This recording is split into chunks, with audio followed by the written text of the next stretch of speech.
Praise the lord. దేవుని నామానికి మహిమ కలుగునుగాక. వింటున్న మీ అందరికీ మన ప్రభువును విరక్షకుడైన యేసుక్రీస్తు వారి అతి పరిశుద్ధ నామంలో వందనాలు తెలియపరుస్తున్నాను.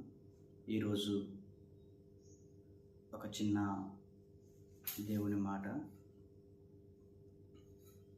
మన యొక్క తలంపులు, మన యొక్క ఆలోచనలు మనం కానీ కంట్రోల్ చేసుకోలేకపోతే లేదా మన స్వాధీనంలో ఉంచుకోలేకపోతే మన జీవితము, మన ఆత్మీయ జీవితము రెండు కోల్పోవాల్సి వస్తుంది.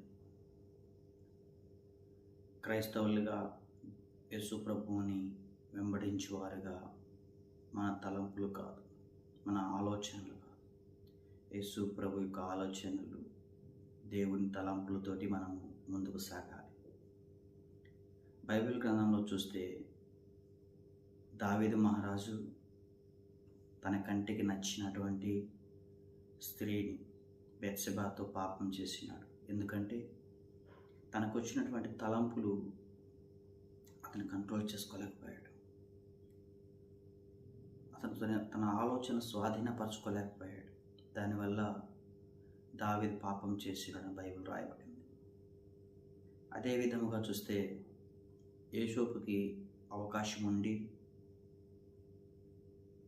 ఒక స్త్రీ తనను కోరి తన చెంతకు చేరాలని ఆశపడి యోసేపు దగ్గరికి వచ్చింది. కానీ యోసేపు తన ఆలోచనలని, తన తలంపుల్ని స్వాధీనపరుచుకొని దేవునికి భయపడి ఆ స్త్రీ యొద్ద నుండి పారిపోయాడు.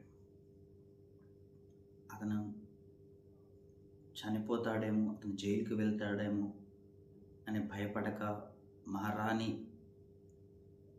తన యొక్క పొందుకోరు వచ్చినప్పుడు భయపడకుండా తనని దూరంగా నెట్టివేసి పారిపోయాడు.